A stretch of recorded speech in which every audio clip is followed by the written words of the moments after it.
Spring is here. It is time to start thinking about starting seeds. We've already been doing some here at the homestead. In this video, I'm gonna go over 3 different ways that you can create a seed starting mix from easy to epic mode. So stay tuned and let's start off with the easiest way to get your seed starting mix off the ground.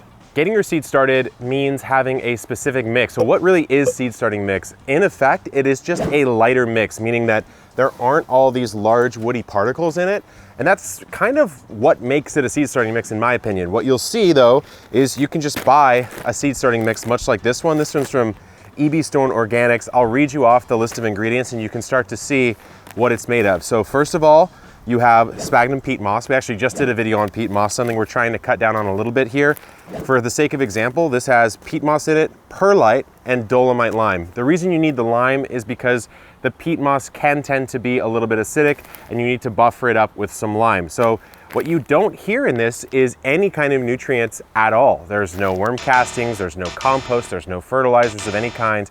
And that's because most seed starting mixes that you buy are fully sterilized inert mixes. So that's really the big question, is why should they be? And in my opinion, I actually really don't think seed starting mixes should be sterile, and probably they should have some sort of nutrition. And so what I prefer to do is, if you're gonna buy a seed starting mix, rip this bag open just like this. We'll dump it through, and I'm gonna add 2 amendments. There's a couple different ways you could approach this, but these are mine. Then I wanna take worm castings.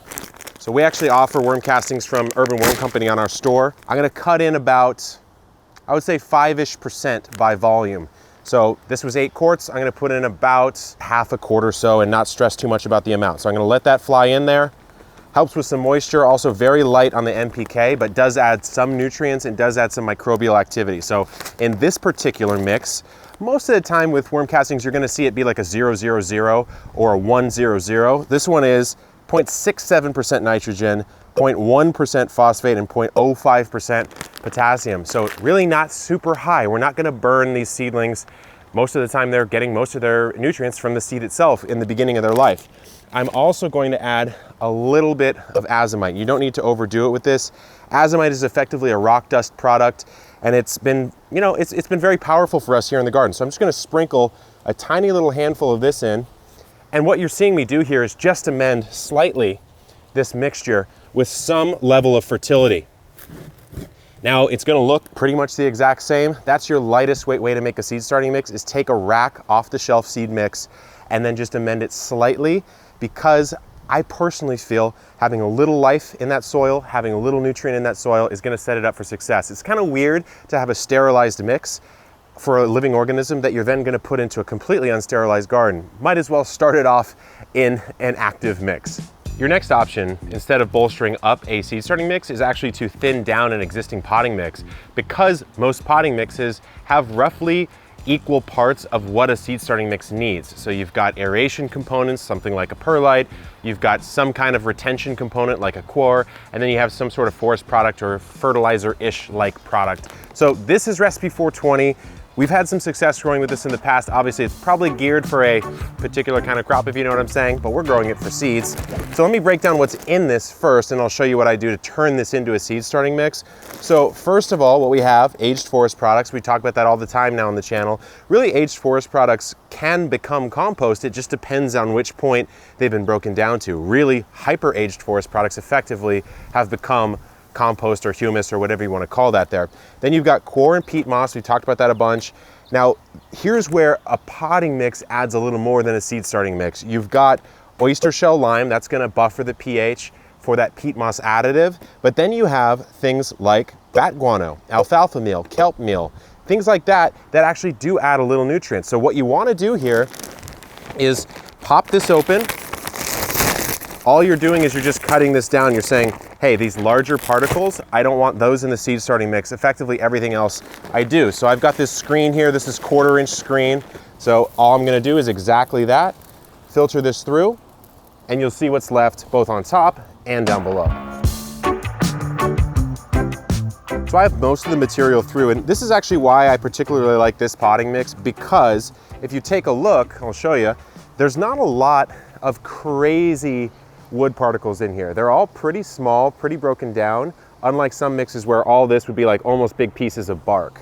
Now let's see what we're left with down below. You have this beautifully thin and fine mixture that the roots aren't going to hit and get all tangled up and messed up in. Still got enough nutrients in there, just like we bolstered up that seedling mix.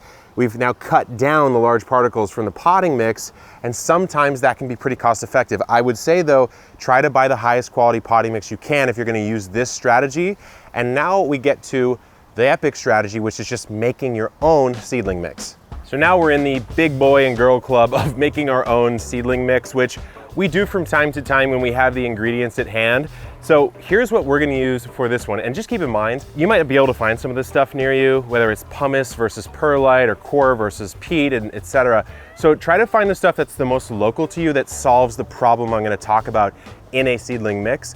Oftentimes the most local thing is the most sustainable to you. So I'm just gonna put that out there, but here's what I'm gonna do. So I've got some pumice here.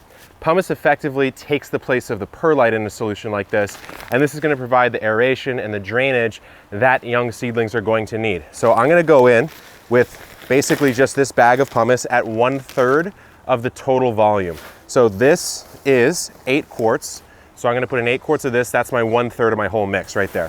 Next up, I've got this brick of coir. Now, one of the advantages of coir, if you're going to use it, is that it can be compressed unlike many other materials. So that's great because from a shipping perspective, it's a lot more economical and cost effective and resource less intensive to ship it, but you do have to expand it. So Jacques here in the background, I'm gonna have him expand this while I chat about some of these mixes. So we're gonna do that. And then the final thing is going to be your fertility component. So I have some compost here. Of course, if you can make your own, you probably should. For the purposes of this, I just have this Malibu compost here just to show you really simply. So this will be the final 1/3. That coir is going to provide that water retention, that water capacity, holding on to moisture.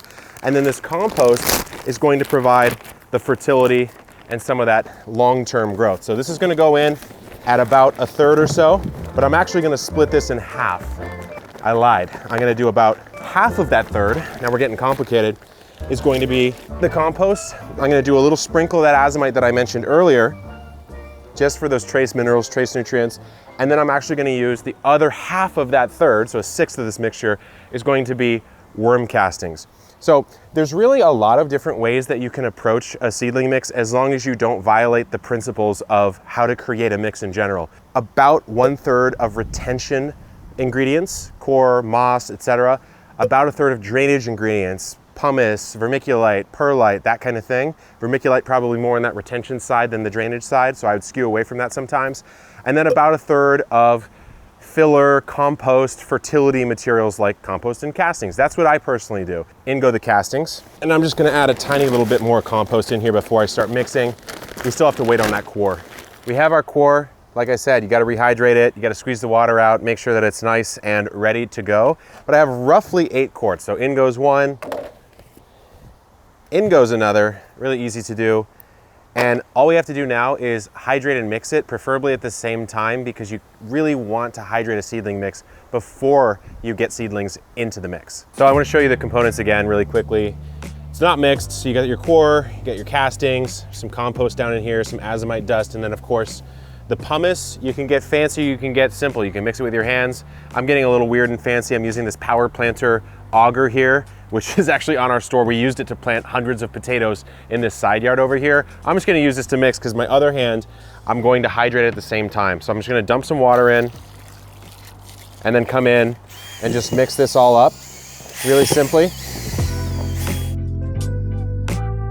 It's starting to look like a proper seed starting mix there. Let's get our hands dirty now and just get all the stuff in from the edges. Kind of like you're making bread dough.